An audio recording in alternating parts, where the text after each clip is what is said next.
Денес, браќи и сестри, овие денови се наоѓав во големо искушение денес да зборувам повторно за морона кризава, како што ја нарекувам. Особено после некои најнови фрапантни информации, што се веќе потврдени и докажани. Но ете, одолеав на искушението и нема да зборувам на таа тема. Само да кажам, бидејќи оваа карикатура од држава нели беше заостаната и тоа нам ни годеше. Заради таа заостанатост долго време тука не беа испорачувани вакцини. И така да тукашно население малку подоцна почна да се вакцинира во однос на други земји. И сега кога ги гледаме катастрофалните резултати во другите земји, деновиве дури една 20 годишна девојка во Словенија, мислам беше, и една 16 годишна, не ми текнува дали беше Франција или некоја друга земја, нови жртви на амалгамацијата, на злосторството на амалгамацијата. Но кај нас се уште немавме некои вести од кај нас, какви се ефектите од овие отрови, затоа што тука населението подоцна почна да се вакцинира. Дури кинеската вакцина, за која што се вели дека не е на база на амалгамација, како што духот на пророштвото го нарекува, тоа злосторство, генетскиот инженеринг,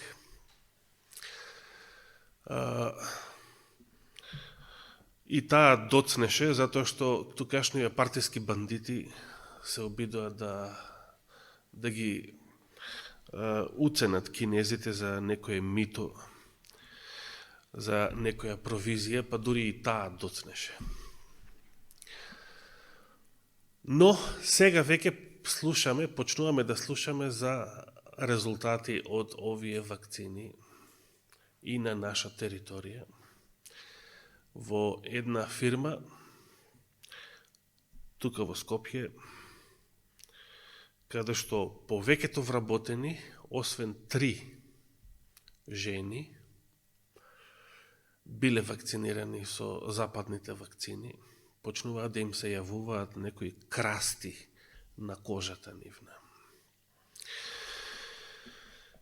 Нешто што многу ми личи на првото зло од откровението и првата труба, иако тоа не е тоа. Некои велат дека тоа е тоа, се исполнуваат тие пророштва, почнуваат да се излеваат 7 зла или да трубат 7 труби, но тоа не е тоа. Тоа се настани кои што ќе уследат после завршување на времето на милоста. Но искрено речено, знаеме кога ќе заврши времето на милоста? Не, ќе постои некој настан, некој сигнал, некоја вест кога ќе се рече заврши времето на милоста, се разбира не. Дури Елена Вајд вели тогаш кога ќе заврши времето на милоста, тоа нема да се знае. Значи, никој нема да го знае.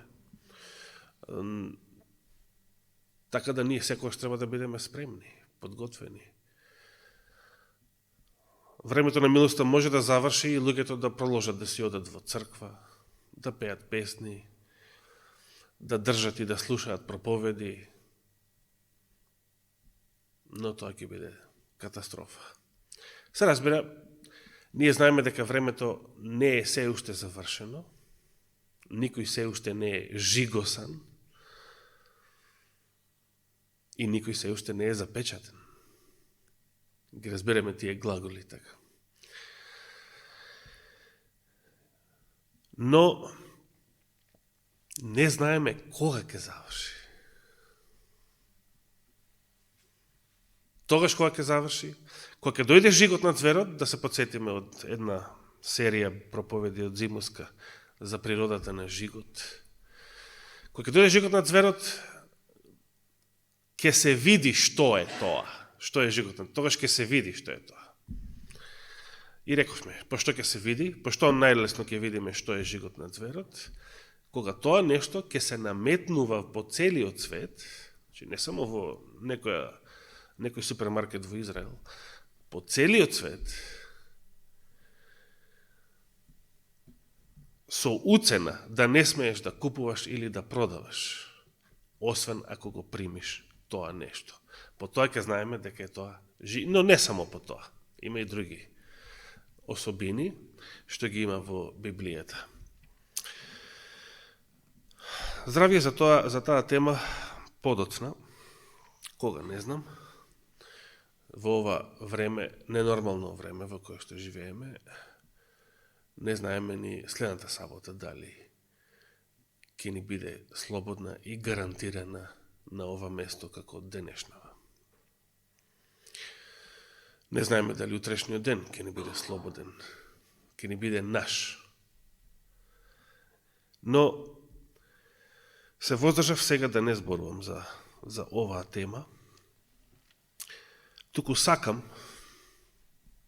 особено и овие две саботи и следната сабота, до 40-тиот ден од сестра Мимица сакам да зборувам и понатаму на теми кои што треба да не храбрат, треба да не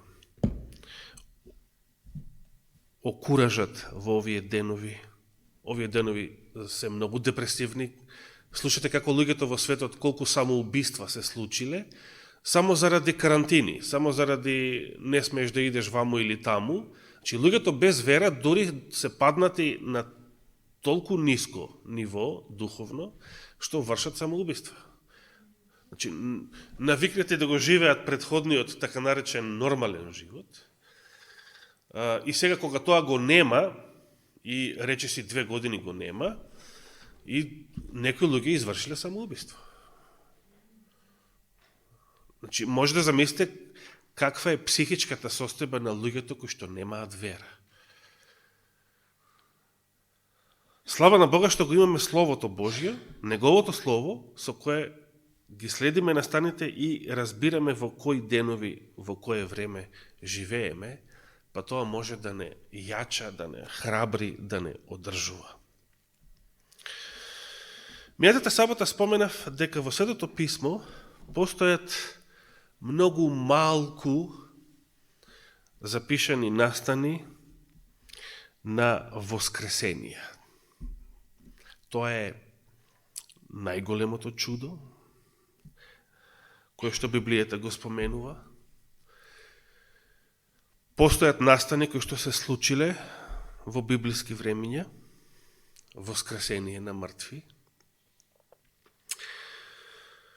Се разбира, најважното е Христовото воскресение, без тоа ништо друго немаше да постои. Значи, и кај воскресенијата, иако сте многу малку, и кај воскресенијата, кое или чие е најбитното, најважното воскресение? Христовото воскресение. Рековме минатиот пат, Христовото раѓање е најбитното раѓање, Христовиот живот е најбитниот живот на оваа планета, Христовата смрт е најбитната смрт на било кој човек во оваа планета. Христовото воскресение е најбитното воскресение од сите воскресенија, иако кога се зборува за воскресение, тоа е нешто многу ретко.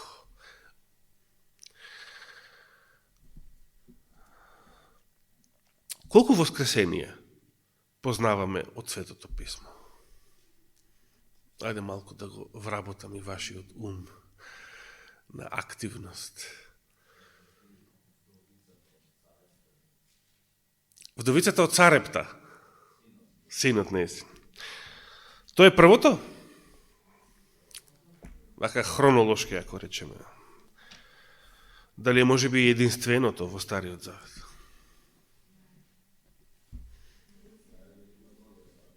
Мојсей, да, точно, да. Само од каде знаеме дека Мојсей е воскреснат?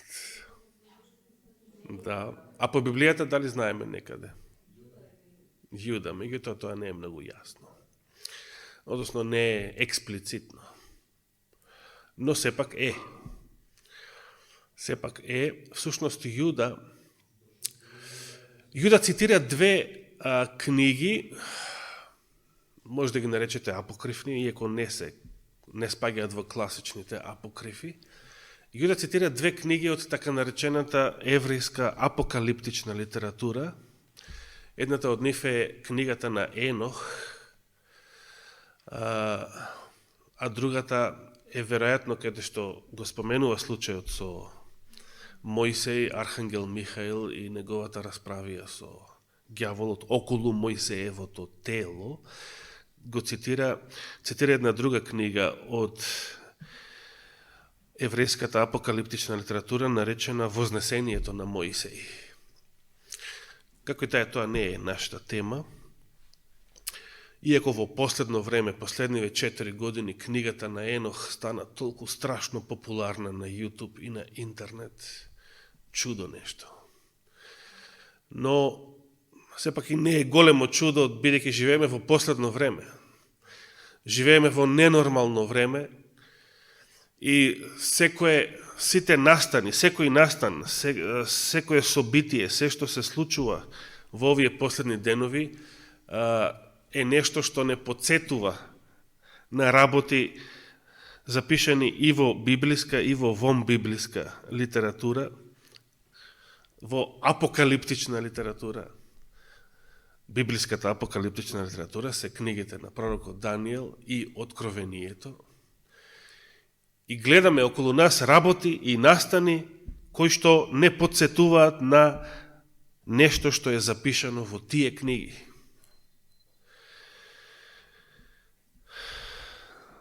Да отвориме во случајот со вдовицата од Сарепта Сидонска или денешен Либан. Значи станува збор за жена која што не била израелка. Така. Како и кога проучувавме за Јона и јасирците пред 2 саботи. И оваа жена била припаѓала на народ, како што биле асирците, како што биле сиријците или арамејците, и многу други, египјаните. И оваа припаѓала на незна божечки или поточно многу божечки народ. Од тој народ потекнувала и Језавела, која што во времето на Илија е царицата, со првата дама на Израел, според денешен речник. И припаѓала на народ кој што, како и денес, значи, особено, ако не тогаш, но денес е Либан исто така многу антиизраелска настроена држава. Значи, непријател на Израел, како што е и Иран. Поздрав, патем речено, и од мене до Исламска република Иран, од жител на Исламска република Чаир. Иако тука не сме на таа територија, тука сме во друга општина. Тоа е тоа. За жал, дехристијанизацијата на некогаш христијанските народи сигурно, може би бавно, кај нас не е толку бавно, но сигурно води кон исламизација на тие општества. Каде се наоѓа записот за вдовицата од Сарепта Сидонска? Додека барате, би сакал да прочитам едни Христови зборови. Да, прва книга до царевите, каде? 17 глава. Не беше тешко, не? Благодарам, сестра Перса. Што кажа Исус во врска со ова незна божечка жена? Дури името не ни го знаеме. Го знаеме името? Не, не е запишано во Библијата. Исус ја споменал оваа жена во својата проповед во синагогата. Каде? Назарет, градчето или местото каде што израснал. И неговите сограѓани, така да речам, од Назарет, биле првите во Галилеја што го слушнале Словото, Евангелието Негово, и првите што го отфрлија тоа Слово. Дури цитатот од Исаија за благопријатната година Господова, за помазанието Христово, за доаѓањето на Месија. Откако, замислите, Христос се наоѓа во црква, според наш речник, значи во синагогата, во Назарет. Тоа биле единствените места каде што се одржувало саботно богослужение во негово време. И каде што се обожувал вистинскиот Бог, Творецот. И во првата Христова проповед во црква, значи во синагога, во Галилеја, се случува што? Се случува немир.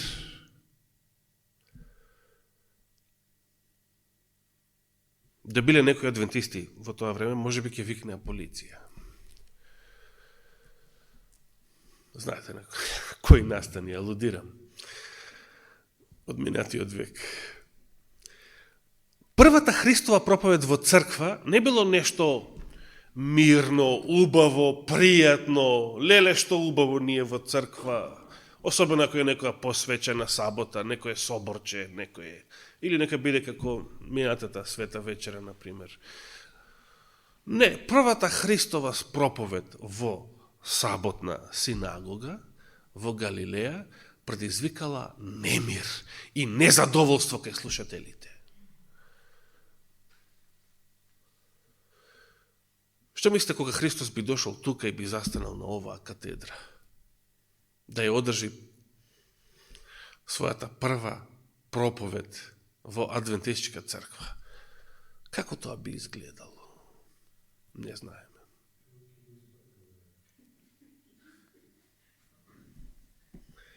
Не знаеме. На прашање за размислување. Не само тоа. Подоцна во Капернаум, истата Лука 4 глава, ни кажува како подоцна во Капернаум, кога таму ја одржал својата прва саботна проповед во црква, значи тогаш синагога, еден бесен човек, обседнат со демон, почнал да прави неред и ја прекинал неговата проповед среде богослужение. Ајде па таму каков настан. И бидејќи обседнатите со демони се физички многу силни луѓе, не знам ни дали, ако повика адвентистите полиција, дали полицијата ќе можеше да се справи со нив. Но со бесните луѓе само Христос можеше да се справи. Толку биле силни, кога биле особено обземени со демонска енергија, што во случајот на други двајца обседнати, ги скршиле синџирите. Значи, некој успел, некоја полиција успела да им стави окови и синџири, но ги скршиле. Дури и металот не е проблем за демонските сили. Не знам дали затворот би ги држал. Дали решетките би биле доволни. Може би со денешните брави, денешна технологија, може би. Но во тоа време биле оставени тие обседнати, демоно обседнати да лутаат таму по гробиштата, бидејќи никој не можел да ги скроти, никој со нив не можел да се справи. Но да се вратиме на проповета во Назарет, каде што откако бурно и со големо незадоволство изреагираа слушателите на Христовите зборови, штом тој рече денес се исполни ова писмо што го чувте, пророштвото од Исаија.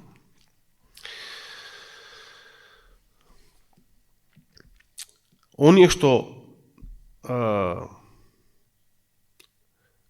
негодуваа на тоа, изговорија вакви зборови. Не е ли овој синот на Јосиф? Со други зборови, кој е овој да каже дека он е тој ветениот Месија? Па нели го знаеме овој човек? Нели синот на Јосиф? Комшијата наш. Од детиште го знаеме? Како тоа овој, каква е ова дрскост? Он Месија, ветениот Месија. Исус на тоа одговара и вели, а тој им рече, некој од вас, 23 стих, Лука 4 глава, 23 стих, некој од вас сигурно ќе ми приговори со оваа изрека, лекаре, излекувај се сам. Тоа е изреката. Направи го и овде, во твојот роден крај, она што чувме дека се случило во Капернаум. Што се случило во Капернаум? Во Капернаум веќе биле случени некои големи Христови чуда. Свадбата, тоа беше во Кана. Во Капернаум, кој чудо можело да се случи пред овој настан во Капернаум? Кој воскресение го имаме во Капернаум? Се сеќавате? И Јаировата ќерка. Сега, дали тоа се случило пред оваа проповед во Назарет? Треба да испитаме подетално, ако има хронолошки показатели. Или тоа се случило потоа, најверојатно потоа. Но сепак, некои Христови чуда веќе се случиле во Капернаум пред ова проповед во Назарет. Но Христос за своите сограѓани немаше желба за никакви чуда. Па им рече, вистина ви велам, ниту еден пророк не е омилен во својата татковина. И продолжува. Навистина ви кажувам, имаше многу вдовици во Израел. Кога? Во времето на Илија. Кога се затвори небото 3 години и 6 месеци и настана голема глад по целата земја. Во тоа време, тие 3,5 години на Илија, беше испратен Илија според Христа кај ниедна од нив, од кој? Од израелските вдовици. Имаше и тогаш и во Израел многу вдовици. Имаше ли тогаш вдовици, значи, кога се звели вдовите, се мисли најранливо семејство. И економски, и психички, значи, не е некој силно семејство. Најранливо семејство, десеткувано семејство, вдовица, самохрана мајка. Значи, тешко.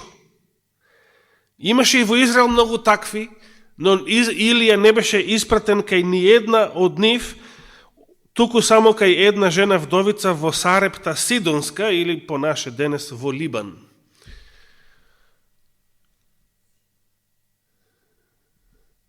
И понатаму го кажува и другиот случај со друга една за Израел, исто така непријателска земја, иако семитска и таа, како и Либан, по генетско потекло, Сирија.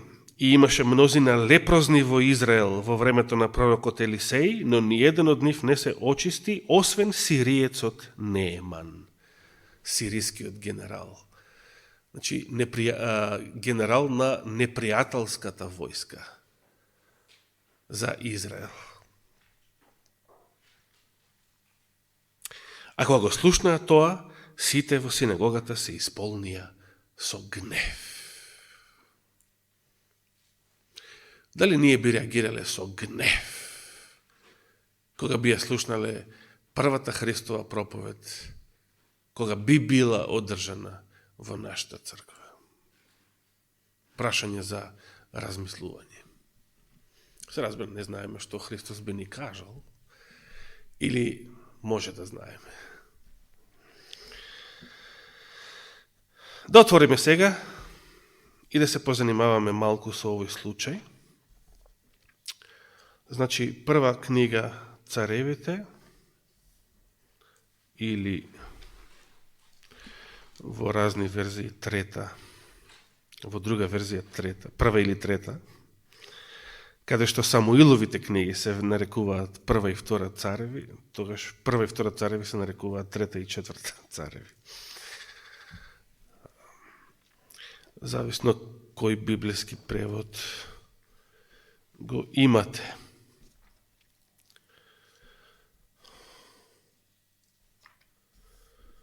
Значи, прва книга на Царевите, 17 глава. Да, почнуваме од 7 стих. Значи, во времето кога Езавеља е првата дама на Израел, по известно време потокот пресуши, каде што Илија престојуваше едно време, откако фати сушата, па еве и овој поток пресушил и каде што гавраните му носеа храна по Божја заповед. Бидејќи немаше дожд по целата земја, тогаш Господ му рече: стани, оди во Сарепта кај Сидон и остани таму. Јас и заповедав таму на една жена вдовица да те храни. Дали ова постои во другите преводи? Јас и заповедав на таа жена да те храни. Дали така пишува? Како? Наредив? Добро. Како тоа изгледа? Дали Господ испратил некој ангел, дали се јавил во визија на оваа жена и рекол: така и така ќе ти дојде еден гостин и многу добро да ми го чуваш, пошто тој е мој слуга. Да, не знам. Не знам дали тоа значат зборовите и јас и заповедав таму на една жена вдовица да те храни, или Господ само тоа го кажува така во смисол на провидение. И стана тој, Илија, па отиде во Сарепта. Кога дојде кај градските порти, ете таму една вдовица жена собира дрва. Тој и се обрати и рече: донеси ми малку вода во сад да пијам. Јас би сакал тука за момент да направам една друга дигресија. Дали знаете колку, особено во Христово време, во Блискиот Исток, колку било вредна работа да имате чаша свежа вода за пиење? Бидејќи ние ова некако не го разбираме како што тие тогаш го разбираа. Или можеби како што денес, не знам денес како стојат со вода блискоисточните земји. Не знам дали брат Данило се сеќава од Израел како е со вода таму. И некој вие бевте зима, така да не, и тоа не се важи. Но Исус на едно место вели, на друго место вели дека секој оној што ќе напои, се сеќавате на тој стих, во име мое или пророчко, еден од овие мали со чаша студена вода, навистина ќе биде награден.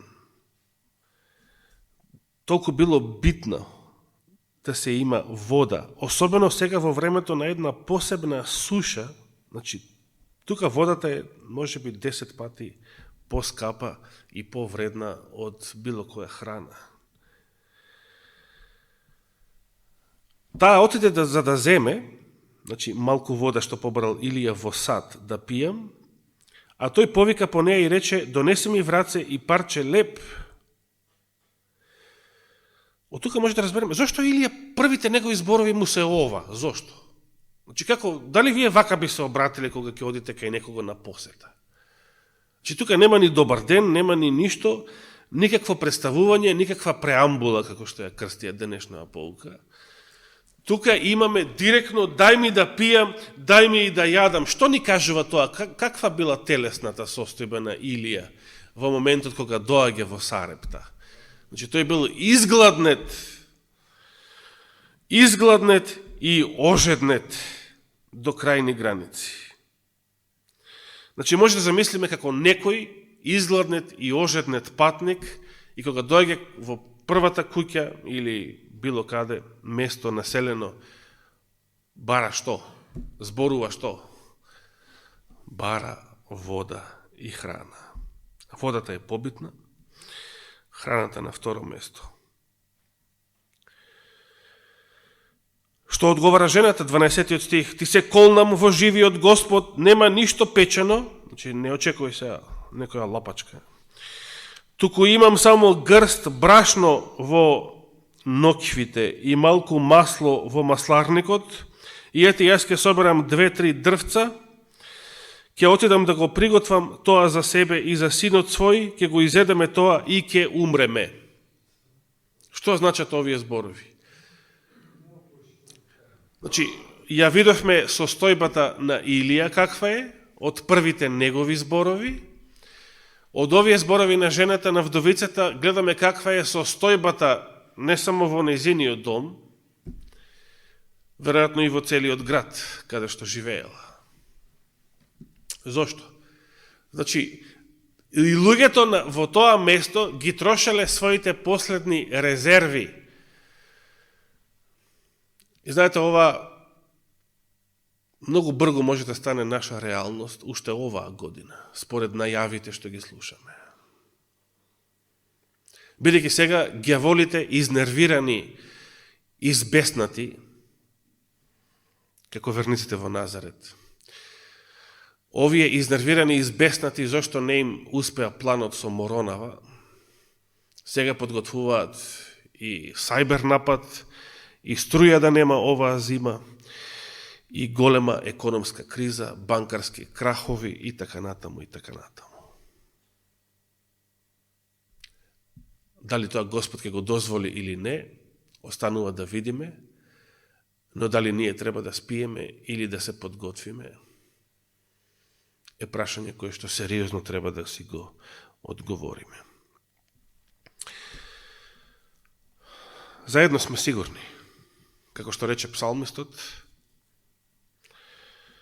млад бев и остарев и не видов праведник, што? Просјак, напуштен. И Господ не го напушти Илија.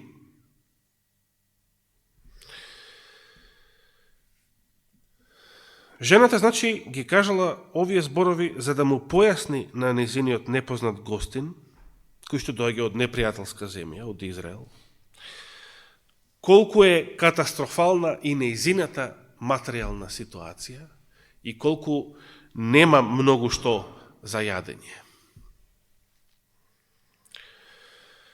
А Илија рече: не плаши се, оди и направи го она што го рече, но најнапред направи од таа мала пресна питка за мене, од тоа мала пресна питка за мене и донеси ми, а за себе и за синот свој ќе направиш после, зашто вака вели Господ Бог Израелов: брашното во ноквите нема да сврши и маслото во масларникот нема да се намали до оној ден во кој Господ ќе даде дожд на земјата. Значи, ова било Божјо слово. Секој кој што ќе го прифатил со вера ова слово, како што го прифатила жената од Сарепта Сидонска, обстанале Таа отиде и направи така како што и рече Илија, и таа се хранеше, и тој и синот нејзин известно време. Како се хранеа? Така што Господ постојано го умножуваше брашното. Значи, го трошиш, земаш брашно, како да не си зел. Пак истата количина таму. Другиот ден земаш брашно, пак истата количина таму. Не се намалува. Како кога Господ ги умножи леботе и рибите на земјата, многу векови подоцна. 16 стих вели: брашното во ноквите не се свршуваше и маслото во масларникот не се намалуваше според словото на Господ, што тој го изрече преку Илија. Ова беше само по себе доволно големо чудо. Но ѓаволот ни ора ни копа. Потоа се разболе синот на таа жена, на домакинката, и болеста негова беше толку силна, што не можеше да дише. И ова не подсетува на Моронава. Не можеше да дише. Сигурно било коронавирус. Еден од вирусите од семејството коронавируси. Тогаш таа му рече на Илија: што имаш ти со мене, човеку Божи? Си дошол да ми ги наспомниш моите гревови и да го умреш синот мој. Кога се разболел синот со оваа тешка болест, првото нешто што помислила мајката е дека е ова казна Божја, проклетство за нашите гревови и така натаму. Се сеќавате што рече Елена Вајд кога цитирав? Уште на 11 септември, мислам, тоа го цитирав. Пред 3 саботи. Тогаш кога Господ дозволува врз нас да дојде страдање, а тука можеме да речеме неволја, било каков трагичен, тажен настан или искушение, немојте да мислите дека заради тоа, немојте да мислите дека Господ не напуштил заради тоа. Но грешната природа е прво на тоа помислува. Значи, ова е проклетство, катастрофа, и дури влегува во расправија со Божиот пророк, затоа што синот нејзин се разболел со многу тешка болест.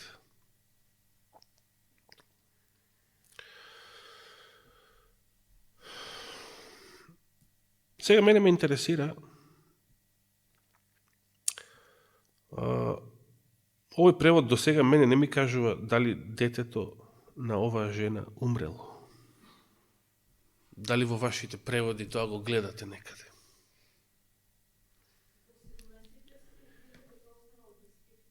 Значи дека престанал да дише. Тоа е веројатно поточен превод.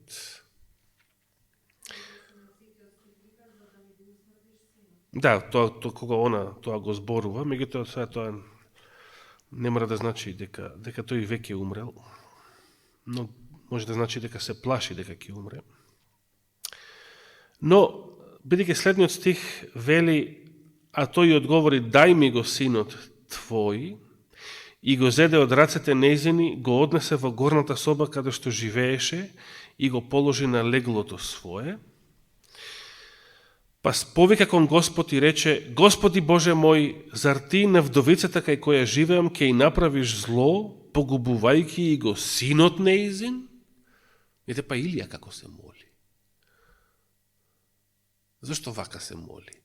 Господ е крив што се разбрал синот? Во Стариот Завет многу често се користат вакви начини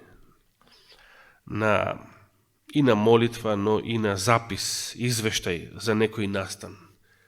Како да е Господ крив за нешто што се случува. Бидејќи со тоа сака да се каже дека Господ е семоќен, суверен и се што се случува со негова дозвола. И ништо не може да се случи надвор од негова контрола. Значи, Господ дозволил овој син на вдовицата да починели, дали сега тоа било само клиничка смрт, дали единствено изгубил здив. Се онесвестил, изгубил здив, се онесвестил. Па да, потоа јас планирав и да го прочитам предходниот, каде што тој се моли за тоа нешто, значи, и откако се спружи 3 пати над момчето, извика кон Господ и рече: Господи Боже мој, нека се врати душата на ова момче во него. Сега тука не мора да навлегуваме во теологија, дали душата на ова момче веќе била надвор и што значи тоа. Едноставно, и жената и Илија се што знаеле е дека момчето не дише. Тоа е све.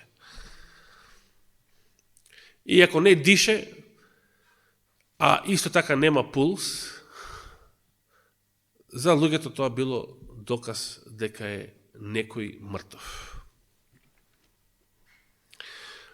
А во еден сличен случај, во Дела апостолски 20 глава, случајот со Ефтих во Троада, таму Павле дори вели: не се вознемирувајте дека душата негова е се уште во него, во Ефтиха.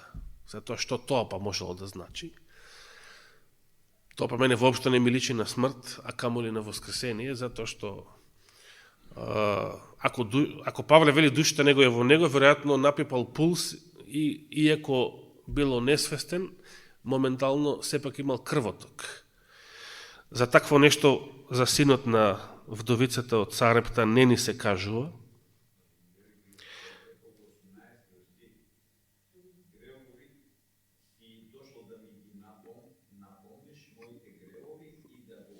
Да, тоа е истото што го кажа Љубица. Значи, да, тоа жената му го кажува на Илија.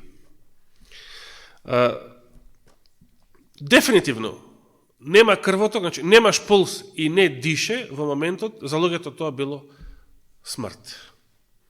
Иако за денешни стандарди може би е само клиничка смрт, но ние не можеме да кажеме колку долго се случило овој разговор откако синот престанал да дише или се онесвестил.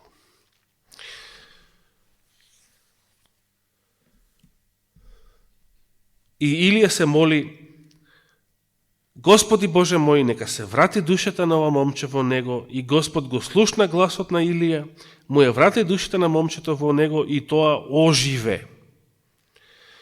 Ова може да го прифатиме, ајде, како воскресение, што текстот вели дека оживеал, што значи дека претходно бил нежив или мртов.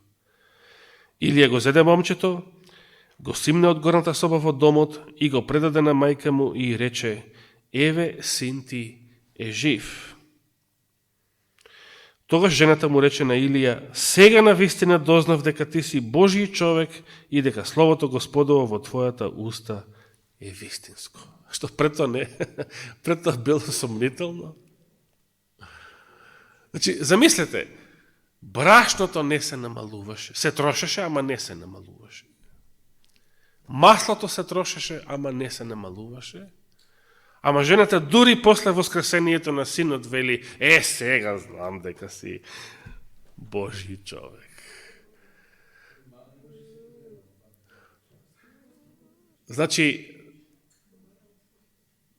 сега да не речеме дека жената била сомничава или недоволно верна, бидејќи Христос ја пофалил, кај ни една Израелка, кај ни една вдовица во Израел не беше испратен Илија, освен кај оваа незнабожечка жена, надвор од Израел, на север од Израел.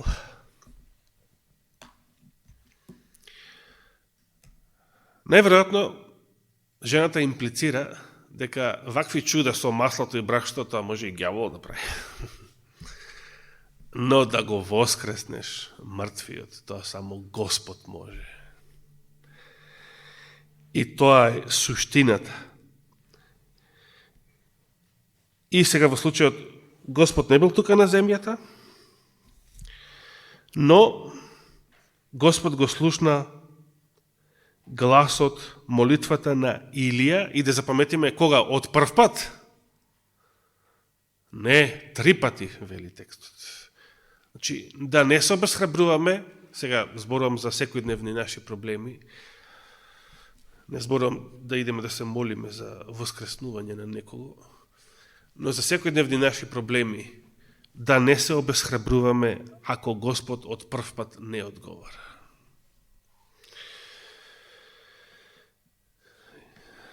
Што ни вели Јаков? Илија беше човек како и нас, ама што беше? Праведен. Тоа е битното. Се сеќавате од пред многу години. Услов за вослушување на поединечната молитва, ако и сите други околности се според Божја волја, е праведност. Праведност. Илија беше човек како и ние, ама беше праведен. Ное беше човек како и ние, ама беше праведен.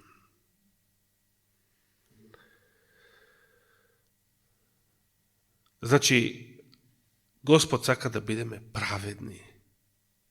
Ако воопшто, нашите молитви треба да бидат вослишени според Неговата волја. Ке продолжиме следната сабота, кога даде Господ живот и здравие, со други записи од Светото писмо за воскресенијата. Но, сето ова го правиме за да се охрабриме. Живееме во време на вистина библиските записи за воскресение, не за други чуда, не за оздравување од неизлечиви болести, за воскресение.